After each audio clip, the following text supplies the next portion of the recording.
दोस्तों, एक बार स्वामी विवेकानंद जी अपने कुछ शिष्यों को वासना का क्षय करने और जितेंद्रिय बनने के लिए निर्देश दे रहे थे।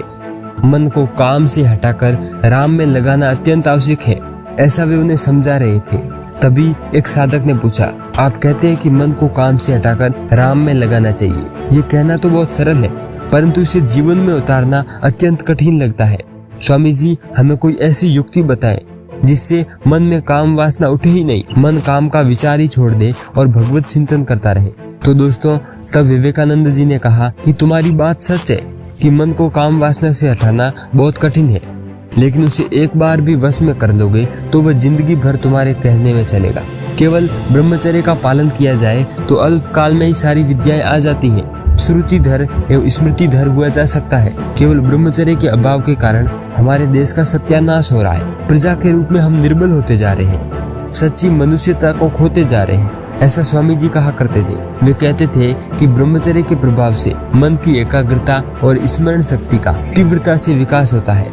दोस्तों, स्वामी विवेकानंद अपनी यूरोप यात्रा के दौरान जर्मनी गए थे।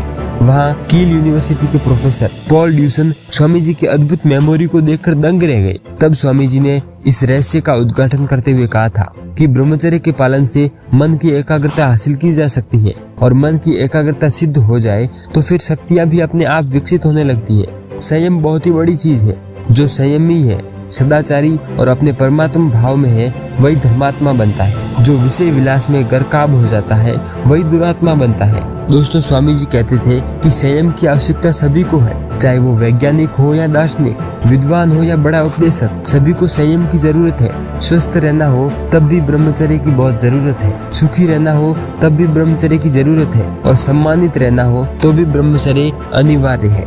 कोई चारों वेद पढ़कर भी कंठस्थ कर ले तो उसका पुण्य भी समझ ले। तराजू के एक पलड़े पर रखे और दूसरे पलड़े पर 8 प्रकार के मैथुन से बचे हुए व्यक्ति को रखे तो ब्रह्मचर्य का पलड़ा भारी हो। वेद पढ़ना पुण्य का काम तो है, तो उसका पुण्य भी वेद पाठी से कम नहीं होता है। दोस्तों, संयम एक ऐसी चीज है। ब्रह्मचर्य बुद्धि में प्रकाश लाता है, जीवन में ओज लाता है। जो ब्रह्मचारी रहता है वो आनंदित रहता है, निर्भीक रहता है, सत्य प्रिय होता है, उसके संकल्प में बल होता है, उसका उद्देश्य ऊंचा होता है और उसमें दुनिया को हिलाने का सामर्थ्य होता है। स्वामी विवेकानंद को ही देखें, उनके जीवन में ब्रह्मचर्य था तो उन्होंने पूरी दुनिया में भारतीय अध्यात्म ज्ञान का ध्वज फहरा दिया, भारत के दिव्य ज्ञान का डंका बजा दिया था।